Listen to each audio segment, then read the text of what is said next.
우리 전우자 어머니 인사합니다. 사랑합니다. 축복합니다. 오늘 주일 2부 예배에 오신 우리 성도님들 주님의 이름으로 사랑하고 축복합니다. 오늘은 부르심을 받은 성도에 합당한 삶이라는 제목으로 말씀을 전하겠습니다. 사랑하는 성도님들, 우리 하나님께서 우리를 교회로 부르신 이유 생각해 보신 적 있으십니까? 왜 나를 우리 열린교회로 부르셨을까요? 왜 우리로 하여금 열린교회에서 신앙생활을 하게 하셨을까? 우리 교회에서 신앙생활을 하게 된 이유가 여러 가지일 수 있습니다. 목포가 고향은 아니지만 남편과 결혼을 한 후에 목포로 오게 되었다든지, 또는 직장을 따라 이동하다 보니 목포로 오게 되었다든지, 원래 어려서 자란 곳이 목포였기 때문에 연산동 또 원산동에 살면서 우리 교회에서 신앙생활을 하게 되었다는 그 분들도 있을 것입니다.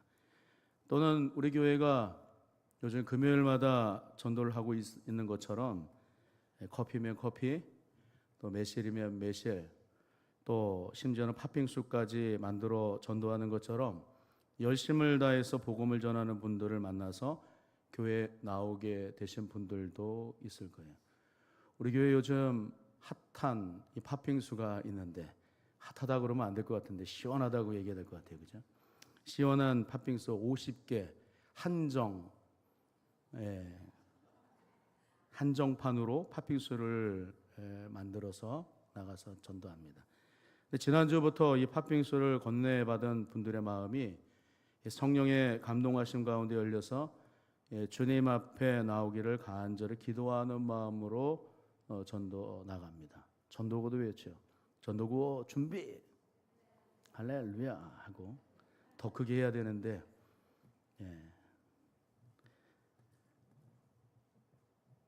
그렇게 간절히 기도하는 마음으로 나가는데, 근데 이제 줄을 서시면서까지 드시고 교회를 칭찬한다라고 하는 소식까지 들려옵니다. 저는 이러한 칭찬이 예수님을 앞으로 나오게 하는 역사로 바뀌어질 줄로 믿습니다. 마치 데살로니가 교회가 마케도니아와 아가야 주변에 믿음의 소문이 각처에 퍼져나갔던 것처럼 우리 교회도 칭찬받는 교회가 되실 수 있기를 간절히 바랍니다. 이처럼 우리 교회를 다니시는 분들의 이 전도를 받아서 교회의 일원이 되신 분들도 있을 거예요. 교회로 나오게 된 이유가 각기 다르지만 하나님께서 교회로 부르신 후부터는 서로 한 마음이 되어야겠죠. 서로를 유익하게 하는 그런 삶을 사는 것입니다.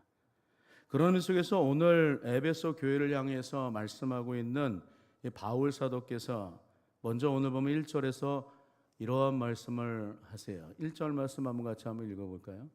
같이 읽습니다. 시작. 그러므로 주 안에서 갇힌 내가 너희를 권하노니 너희가 부르심을 받은 일에 합당하게 행하여, 말씀을 해요. 오늘 이 에베소서 4장은 앞에서 이 에베소서 1장부터 3장까지 에베소 교회 성도들이 어떻게 구원함을 받았고 또 어떻게 교회로 모이게 되었는지를 말씀하고 난 그 이후에 이제 교회 안에 들어왔다면 너희가 이제 어떻게 삶을 살아야 하는지, 교회로 부름을 받은 사람들이 어떻게 삶을 살아야 하는지에 대해서 바울 사도께서 말씀을 합니다. 앞에서는 부름을 받은 성도와 교회가 무엇인지를 전했다면 오늘 이 본문을 포함해서 그 이유는 부름을 받은 성도로서 어떻게 교회 안에서 삶을 살아야 하는지, 어떻게 삶을 실천해 가야 하는지, 부름받은 자로서의 삶을 어떻게 살아야 하는지에 대한 삶을 강조합니다. 바울과 이 에베소 교회 성도들과의 관계 매우 친밀했어요. 물론 바울이 전도여행 중에 세워진 모든 교회들이 다 그러하였지만 에베소 교회는 좀 바울과 특별한, 각별한 그런 관계였다라고 하는 것을 알 수가 있습니다. 바울이 두란노 서원을 세워놓고 그곳에서 약 2년 동안을 매일 꾸준히 말씀을 가르쳤기 때문입니다. 말씀으로 흥왕케 되는 부흥을 경험합니다. 동시에 말씀의 부흥뿐만이 아니라 치유의 역사도 함께 나타나는 그 교회가 바로 에베소 교회였어요. 말씀과 치유, 또 말씀으로 인한 치유의 역사가 에베소 교회 안에는 굉장히 왕성하게 나타납니다. 그러니까 우리의 심령이 변화되고 심령의 치유까지 얻게 될 수 있는 거 말씀을 통해서 주어지게 되는 줄로 믿습니다. 그런 속에서 말씀을 준비하다가 하반기, 우리 교회 하반기에는 이런 모임들이 참 많아졌으면 좋겠다라는 생각을 하게 되었어요. 말씀을 함께 읽는 모임, 말씀을 함께 읽어나가면서 심령이 뜨거워지고 새로운 힘을 얻게 되는 거예요. 그래서 하반기에 성경 읽기 모임 이름을 무엇으로 하면 좋을까 혼자 한번 생각을 해봤어요. 근데 잘 떠오르지 않더라고요. 무슨 이름이 좋을까. 그래서 제가 챗GPT한테 물어봤어요. 물어보니까 뭐라고 얘가 대답을 해주는가 하면 바이블 식탁. 괜찮지 않으십니까? 느낌 오지 않으세요? 바이블 식탁. 말씀 한 스푼. 매일 만나서 만나를 먹자. 말씀의 만나를 먹자. 여러분 어떤 게 좋으십니까? 네. 올 하반기에는 이 중에 하나를 선택해서 성경 읽기 모임을 하실 수 있기를 주님의 이름으로 축원합니다. 네, 제가 여기다 원고에다 써놨어요. 대답을 안 하면 한 번 더 읽자. 성경을 읽는 것이 혼자서는 참 어렵잖아요. 잘 안 되면 모여서 말씀의 범위를 정해놓고 함께 읽는 거 지혜로운 삶인 줄로 믿습니다. 얼마나 좋습니까? 모였다 하면 말씀을 함께 읽고 모였다 하면 함께 기도하고 좋은 찬양 있으면 같이 찬양도 부르는 거예요. 뭐 꼭 악기가 있어야 된답니까? 아카펠라 괜찮잖아요. 그냥 우리는 그냥 불러도 사성부가 되잖아요. 그죠? 서로 다 의미 다 틀리니까. 바울에게 있어서 이 에베소 교회에 이러한 은혜가 있던 곳이었다. 그러니까 특별했다라고 하는 거예요. 사도행전 19장 9절의 말씀을 보시면 어떤 사람들은 마음이 굳어 순종하지 않고 무리 앞에서 이 도를 비방하거늘 바울이 그들을 떠나 제자들을 따로 세우고 두란노 서원에서 날마다 강론하니라 이 말씀을 해요. 날마다 모여서 말씀을 드리는 은혜가 임하였다라고 얘기를 하십니다. 사도행전 19장 10절의 말씀은 2해 동안 이같이 하니 아시아에 사는 자는 유대인이나 헬라인이나 다 뭐 했답니까? 주의 말씀을 들었다라고 가르침 받았다라고 얘기를 해요. 11절과 12절 말씀 한번 같이 한번 읽어보겠습니다. 시작. 심지어 사람들이 바울의 몸에서 손수건이나 앞치마를 가져다가 병든 사람에게 얹으면 그 병이 떠나고 악기도 나가더라 이 말씀합니다. 말씀의 부흥뿐만 아니라 치유의 역사도 있었다. 무엇으로 치유가 되는 것입니까? 말씀으로 치유가 되는 거예요. 하나님 말씀을 통해서 우린 치유가 되는 줄로 믿습니다. 그러니까 모였다 하면 말씀을 통해서 말씀으로 권면하는 거예요. 낙심게 되었던 우리의 모습, 심령 하나님의 말씀을 통해서 다시 일어서게 될 줄로 믿습니다. 힘을 얻게 되는 거예요. 말씀을 통해서. 에베소 교회에 그러하였다라고 얘기하는 거예요. 그러니까 바울이 이 에베소 교회 성도들을 생각할 때마다 하나님께 감사할 수밖에 없고 기도할 때마다 항상 기쁨으로 간구하지 않았겠느냐. 기쁨이 넘쳐난 교회. 생각할 때마다 미소가 머금어지는 그런 교회가 바로 바울에게 있어서는 에베소 교회였다 말씀합니다. 근데 바울은 비록 자신이 로마 감옥에 갇혀 있었음에도 불구하고 너희 에베소 교회 성도들아 부르심을 받은 대로 합당하게 행하라. 사랑으로 오늘 권면합니다. 이 말씀은 너희가 하나님의 이 콜링, 부르심을 받았다라고 하는 것을 잊지 말라라고 하는 거예요. 부르심을 받은 사람들 어떻게 삶을 살아야 하는가? 주님의 부르심에 합당하게 삶을 살 수 있어야 한다는 거예요. 하나님께서 사랑하시는 독자 예수님을 보내주셔서 믿게 하셔서 구원하셨음을 잊지 말라 얘기합니다. 그리고 그렇게 구원받은 것이 끝이 아니라 마지막이 아니라고 하는 거예요. 이제 시작이라 얘기하는 거예요. 구원받은 거, 이제 구원받았으니까 그것으로 끝났어. 내 마음대로 삶을 살아도 돼. 아니요. 거룩한 삶을 살아나가라는 거예요. 믿음으로 구원받은 자, 위치적으로 바뀌었죠. 하나님의 자녀된 신분으로 바뀌었으니 이제는 더욱더 하나님의 말씀을 붙잡고 하나님의 거룩한 권성으로 삶을 살라. 복음에 합당한 삶을 살라라고 얘기를 합니다. 요한복음 5장 24절에 이런 말씀이 있어요. 내가 진실로 진실로 너희에게 이르노니 내 말을 듣고 또 나 보내신 이를 믿는 자는 영생을 얻었고 심판에 이르지 아니하나니 사망에서 생명으로 옮겨놓으리. 구원의 확신이에요. 확신을 가지고 산다면, 자기가 구원받았다라고 하는 확신을 가지고 산다라고 하면 하나님 앞에서 이제 어떻게 살아야 할지 출발선상에 서서 주님이 기뻐하시는 합당한 삶을 살라. 바울 사도가 오늘 에베소 교회 성도들에게 그렇게 권면을 합니다. 근데 종종 우리 주변에 어떤 사람들이 있는가 하면 이렇게 생각하는 사람들이 있는 것 같아요. 구원을 받았으니 이제 다 이루었다는 거예요. 구원받았으니 이제 끝. 내 마음대로 삶을 살아도 돼.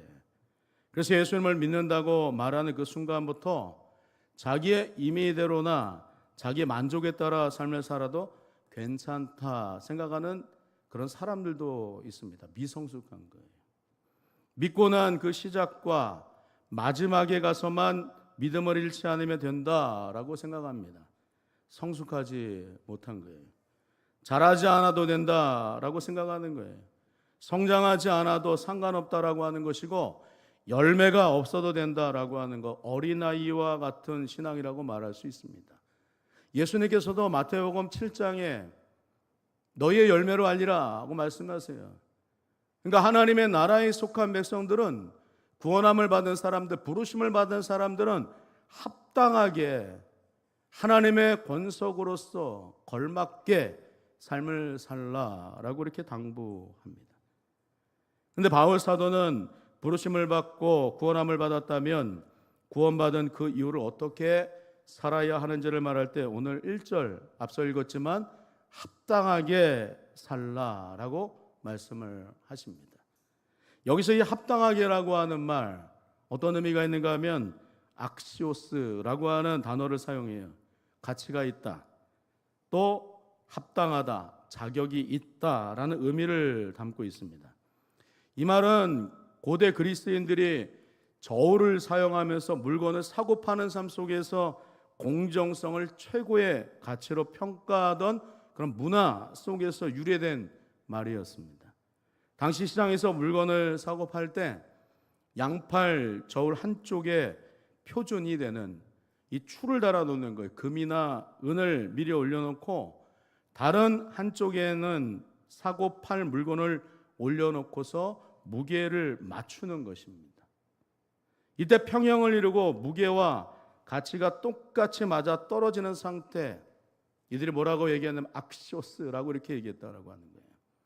그러니까 여기서의 합당하게라고 하는 말은 구원받은 성도와 교회라면 성도와 교회라는 이름에 걸맞게 살라라고 하는 의미가 있습니다. 부르심을 받은 자답게 성도란 이름에 걸맞게 살라고 하는 것입니다. 성숙한 삶을 살라는 거예요.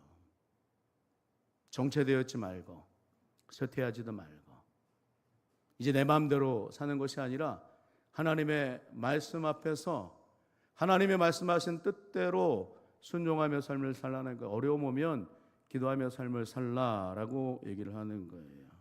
부르심을 받은 자로 합당하게 삶을 사실 수 있기를 주님의 이름으로 축원합니다. 두 번째로 바울은 부름을 받은 성도와 교회로서 합당하게 사는 삶이 어떠한 삶인지를 말할 때 오늘 보면 2절에서 이제는 좀 더 구체적으로 말씀을 합니다.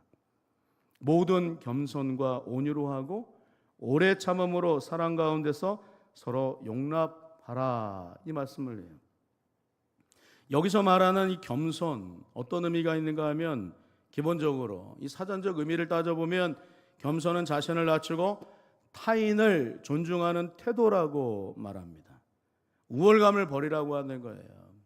내가 상대적으로 다른 사람보다 조금 더 많이 알고 있는 것으로 우월의식을 갖지 말라는 거예요. 조금 더 많은 것을 가지고 있다 할지라도, 그리고 많은 것을 소유하고 있다 할지라도 우월의식 버려라 라고 하는 거예요. 상대방을 존중하는 그 성품을 뜻합니다. 근데 이 겸손, 가끔 우리가 오해해서 어떻게 생각하는가 하면 자신을 상대방보다 무조건 낮추는 것이나 자신의 능력을 숨기는 것으로 오해합니다. 겸손은 자신의 위치를 정확하게 알고 나보다 타인을 존중하는 당당한 태도를 말합니다. 다시 한번 말씀드리면 겸손의 진정한 의미는 자신의 위치를 정확하게 아는 거예요. 내가 어떤지를 먼저 아는 거예요. 그리고 나보다 타인을 더 존중히 여기는 아주 당당한 자신감 있는 태도를 가리켜서 말할 때 겸손이라고 얘기를 합니다. 먼저 자기 자신을 정확하게 알아야 해요. 객관적으로 자신을 진단하면 내가 무엇을 잘하고 무엇이 부족한지를 금방 단번에 알 수가 있습니다. 그런 자신의 모습을 보면서 지나치게 과장해서 교만한다거나 반대로 너무도 지나치게 자기 자신을 낮추어서 깎아내리지도 말라라고 하는 거예요. 너무 지나친 겸손은 교만일 수 있습니다. 또 너무 과장해서 자신을 드러내고자 하는 것은 겸손이 아닌 교만이라고 하는 거예요. 그러니까 정확한 자신의 위치와 상태를 살펴서 자기를 객관적으로 살펴보는 것이 진정한 의미에서의 겸손이라고 말합니다. 그러니 우리 하나님 앞에서는 어떻게 했어요? 우리의 언행심사, 마음까지 감찰하신 하나님 앞에서 우리는 피조물됨을 고백을 하고 모든 능력과 소유가 하나님의 은혜임을 인정하는 태도, 이런 하나님의 존재성, 하나님의 살아계심을 인정하면서 그 하나님 앞에서 우리 자신을 낮추는 것, 이게 겸손이라고 말할 수 있는 거예요. 빌립보서 4장 13절의 말씀을 보시면 바울 사도가 이렇게 고백하지 않습니까? 내게 능력 주시는 자 안에서 내가 모든 것을 할 수 있느니라. 바울은요, 가장 부유한 가운데 처해 보기도 했어요. 가장 빈궁한 가운데서 처해 보기도 했어요. 그런 삶을 다 양쪽으로 살아본 바울이 무엇을 얘기하는가 하면 내게 능력 주신 자 안에서 내가 능력 있는 삶을 살 수 있다. 오늘 그렇게 고백을 하는 거예요. 주신 만큼의 능력을 잘 드러낼 수 있는 거, 부족하면 어떻게 합니까? 의지하는 거예요. 모자라면 달라고 얘기하고 되고, 지혜가 부족하면 지혜 달라고 기도하는 거예요. 하나님 앞에 모든 것을 다 내어 맡길 수 있는 것, 이것이 바로 진정한 의미에서의 겸손인 줄로 믿습니다. 부르심을 받은 성도가 합당하게 가져야 하는 성품, 겸손일 수 있어야 하는 거예요. 근데 바울은 오늘 두 번째 이 성품 가운데 무엇을 얘기하는가 하면 온유에 대해서 얘기를 합니다. 온유라고 하는 말, 프라우테스라고 하는 말을 사용하는데 강력한 힘을 가지고 있지만 그 힘을 스스로 완벽하게 통제하고 조절하는 상태를 말하는 거예요. 힘이 있어요. 근데 조정하는 거예요. 절제하는 거예요. 단순히 착하고 유약해서 남에게 끌려다니는 상태를 말할 때 온유라 말하지 않습니다. 힘도 없어 저 사람. 너 능력도 없는 것 같아. 그래서 질질 사람들한테 끌려다녀. 온유하다고 얘기해 주자. 이렇게. 온유가 그런 의미가 아니다라고 하는 거예요. 고대에는 야생마를 데려다가 혹독하게 훈련시켜서 군마, 이 전쟁에 나아가 사용하는 그 말로 길들여서 사용을 했습니다. 그때 이 프라우테스, 온유라고 하는 말을 사용했다라고 하는 거예요. 사나운 야생마의 힘과 야성 그대로 살아 있습니다. 그런데 주인의 명령 한마디에 의해서 완전히 통제되는 상태를 말할 때 프라우테스라고 하는 말을 사용했다라고 하는 거예요. 힘이 없어서 잠잠하는 것이 아니라 힘이 있어도 절제한다라고 하는 거예요. 그러니까 온유는 절제에 가까운 것입니다. 바울은 하나님께 부름을 받은 사람이 하나님 앞에서 어떻게 살아야 하는지를 말할 때 자신의 이 본성이 성령의 은혜로 다듬어져야 한다라고 하는 것을 말하는 거예요. 예수님을 주라고 고백하는 사람의 심령 안에 하나님의 성령이 내주하시는 줄로 믿습니다. 아멘입니까? 성령이 우리 안에 내주하시는 거예요. 성령의 충만함 가운데 거하여서 우리의 거친 말, 우리의 거친 성품이 드러나지 않는 거예요. 성령에 의해서 다듬어진다라고 하는 것입니다. 자신의 생각이나 감정에 휘둘림에서 절제하지 못하고 나는 뒤끝 없는 거 알지? 이런 말을 하면서 거친 말과 행동을 드러내면 온유하지 못하다라고 하는 거예요. 바울은 이런 의미 속에서 프라우테스 해야 된다라고 얘기를 하는 거예요. 바울이 아크시오스 합당하게 부르심을 받은 성도로 살기 위해서 어떻게 살라 또 당부하는가 하면 이제 오래 참으라 라고 얘기합니다. 오래 참아라. 우리 사랑하는 성도는 우리 잘 참으십니까? 잘 참으시나요? 날씨가 많이 무더운데 어떻게 잘 견디십니까? 오늘 오전 1부 예배 때 너무 많이 더웠어요. 잘 못 참겠더라고요. 막 저는 더위는 잘 못 참겠어요. 근데 추위는 좀 잘 참는 것 같아요. 고난이 있어요. 고난 잘 참으십니까? 어려움이 막 닥쳐왔을 때 굳건한 믿음으로 금세 일어나십니까? 어떠십니까? 대부분의 사람들은 잘 참지 못합니다. 그래서 예전보다 요즘은 묻지마 폭행, 묻지마 살인 서슴지 않고 행하는 것 같아요. 우리 이웃 동네 광주에서도 묻지마 살인이 있었잖아요. 고등학생 여아이가 20대 청년에게 살해를 당하는데 명확한 동기도 없고 피해자와 아무런 관계도 없어요. 자신의 기분이 나쁘다고 해서 흉기를 들고 다른 사람을 죽이는 어떤 이런 일들, 자기 감정을 절제하지 못하는 거. 근데 그 여아의 사진을 봤는데 인터넷에서 돌아다니고 너무 이쁘게 생겼더라고요. 저는 딸 가진 그 아빠 엄마는 너무 부러워요. 근데 아들 가진 아빠 엄마는 하나도 안 부러워요. 그래서 우리 전도사님 별로 안 부럽습니다. 유순혜 전도사님 아들만 둘이거든요. 이미영 전도사님 안 부럽습니다. 거기다 아들만 둘이거든요.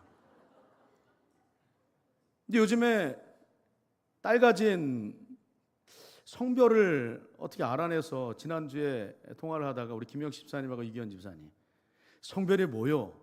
오늘 알아냈어요. 그러니까 뭡니까? 그러니까 맞춰보세요. 그런데 맞춰보라고 하는 그 순간 고개를 떨구게 됐습니다. 딸이군요. 김영식 집사님 옆에서 소리가 흘러나오는데 너무 좋아가지고 웃음소리가 새어나오는데 너무 부러웠습니다. 아들이라면 별로 안 부러웠을 것 같은데 딸이라고 하니까 너무 부러웠어요. 그렇잖아요. 우리 사랑하는 딸이 다 키워놨는데 고등학교 돼서 이렇게 남의 손에 의해서 아무런 연고도 없는 사람한테 죽임을 당했다. 전 제가 만약에 그 아버지였다면 아마 감당하지 못했을 것 같아요. 자기 생각대로 말하고 자기 감정대로 말하는 그런 분위기가 오늘날의 분위기인 것 같아요. 소극적으로는 어떻겠어요? 자기가 말하고 싶으면 말하고 말하기 싫으면 말 안 하는 거. 자기의 감정에 따라서 상대방에게 다가가고 다가가지 않는 거. 이런 모습들도 생각할 수 있죠. 입에는 어떻습니까? 필터링이 없어요. 여과 없이 말하고 이런 행동들이 스스로는 잘 모르지만 내면적으로 잘 살펴보면 성품적으로 무엇을 못하기 때문인가를 생각해 볼 수 있는가 하면 오래 참기를 잘 못하기 때문이에요. 에베소 교회 안에는 이런 사람들이 부지기수로 많았다라고 하면 교회 안에 이런 문제가 있었다라고 얘기하는 거예요. 그러니 바울은 계속해서 뭐라고 얘기하는가 하면 사랑하라, 용납하라 이렇게 권면을 합니다. 그러면서 마지막 오늘 3절 말씀 가운데 뭐라고 얘기하는가 하면 3절 이렇게 얘기하는데 같이 한번 읽어볼까요? 같이 읽습니다. 시작. 평안에 매는 줄로 성령이 하나 되게 하신 것을 힘써 지키라. 여기서 바울이 강조하는 거 어떤 말씀인 것 같으세요? 하나 되라는 거, 하나 되라는 거. 갈리지 말라라고 얘기하는 거예요. 분열하지 말라라고 얘기하는 거예요. 연합을 강조하는, 유니티 강조하는 거예요. 화합하라고 하는 거예요. 누가 어떤 일을 하면 같이 힘써서 그 일들을 잘 도모해라. 그렇게 말씀을 하고 있는 거예요. 여기 이 말씀을 제가 표준 세번역으로 살펴보니까 이렇게 말씀하더라고요. 성령이 여러분을 평화의 띠로 묶어서 하나가 되게 해주신 것을 힘써 지키십시오. 이렇게 말씀을 합니다. 예수 그리스도를 믿음으로 구원받은 공동체라면 이미 성령 안에서 이루어 놓은 신비롭고 유기적인 이 연합을 이루어갈 수 있어야 된다라고 하는 거예요. 합할 때, 연합할 때 주님이 기뻐하시는 그 일들을 해나갈 수 있게 되는 줄로 믿습니다. 중요한 것은 하나가 된다라고 하는 거예요. 어떤 일들을 해나갑시다. 요즘엔 개인주의가 너무 팽배되어져 있어서 교회에서 무엇을 하자 그러면 아무런 반응을 보죠. 본인만 쏙 빠져버리는 거. 그러지 말라라고 얘기하는 거예요. 연합을 이루라 말씀을 하는 거예요.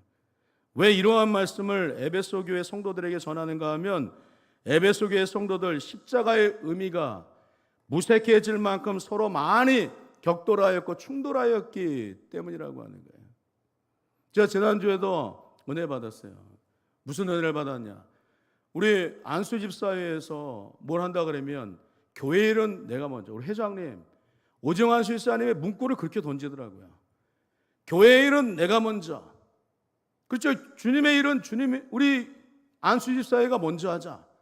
이런 슬로건을 걸고 모든 일들을 다 감당하는 거예요. 오늘도 본당에서 이제 12시 30분에 탁구 대회 하는데 탁구 다에 옮기는 일에 있어서 힘쓰는 일들이 필요한데 주님의 일은 안수 집사회가 먼저. 그래서 먼저 이동하자는 거예요.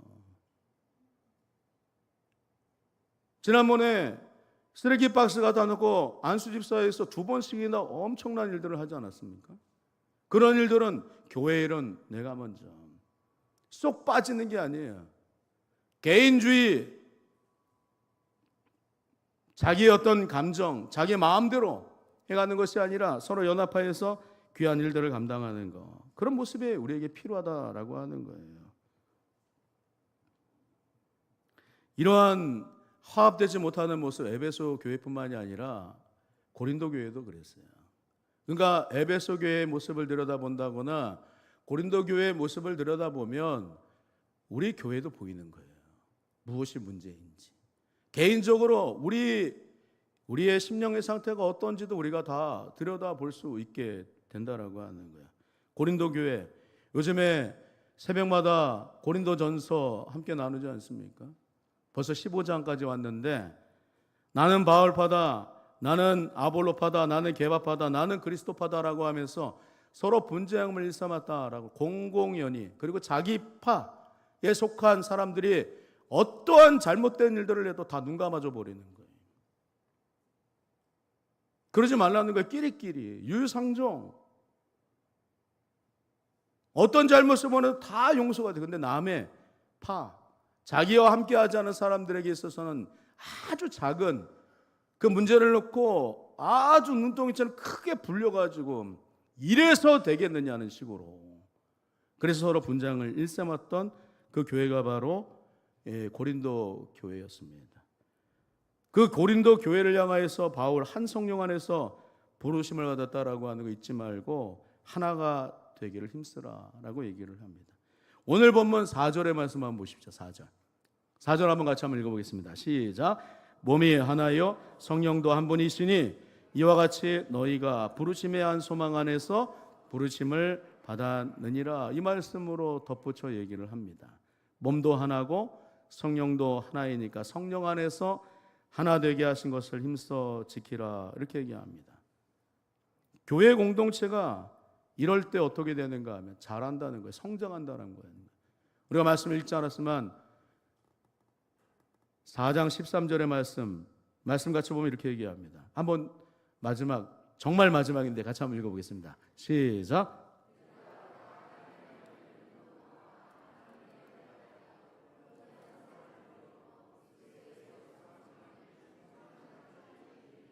여기서도 중요한 건 무엇이냐면요, 무게감은 어디에 뒀냐면 온전한 사람이에요. 온전한 사람. 부르심을 받은 사람은 온전한 사람을 이룬다는 거예요. 그리스도의 장성한 분량에 충만한 데까지 자란다라고 하는 거예요. 근데 어떻게 할 때?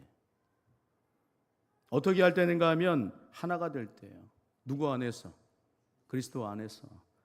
하나님 아들을 믿는 거, 아는 거, 하나가 될 때 장성한 그리스도인이 된다라고 하는 그 사실을 말씀합니다. 온전함, 성숙한 삶을 살 수 있게 된다라고 얘기하는 거예요. 그러니까 우리의 교회의 삶, 우리를 교회로 부르신 하나님의 뜻을 우리가 잘 기억하시고 생각하면서 나로 하여금 열린 교회에 몸담게 하신 하나님의 귀한 뜻, 왜 나를 우리 열린 교회 권속이 되게 하셨는가? 그것을 생각할 때 하나 되게 하시기 위해서, 장성한 그리스도인이 되게 하기 위해서, 주님께서 내게 맡겨주신 귀한 뜻을 이루어 가게 하시기 위해서라고 하는 사실 잊지 마시고, 오늘 주신 말씀처럼 겸손, 그리고 온유, 오래 참고 사랑으로 용납하여서 하나님께서 우리를 통하여 이루고자 하시는 귀한 뜻을 온전히 이루어내는, 주 안에서 믿음으로 삶을 살아내시는 우리 살아가는 모든 권속들 다 되실 수 있게 주님의 이름으로 축원합니다. 하나님 아버지, 은혜와 사랑을 감사합니다. 우리를 열린 교회 한 권속 되게 하심을 감사합니다. 서로 유익이 되게 하시고 서로 덕을 세워나갈 수 있도록 우리 교회를 축복하여 주옵소서. 모든 겸손과 온유와 오래 참음과 사랑으로 서로 용납하는 주님의 사랑으로 띄워지는 귀한 공동체 될 때 주님께서 놀라운 은혜 역사 이루어 가실 줄로 믿습니다. 이런 은혜로 충만케 하여 주옵소서. 예수님 이름으로 기도합니다. 아멘.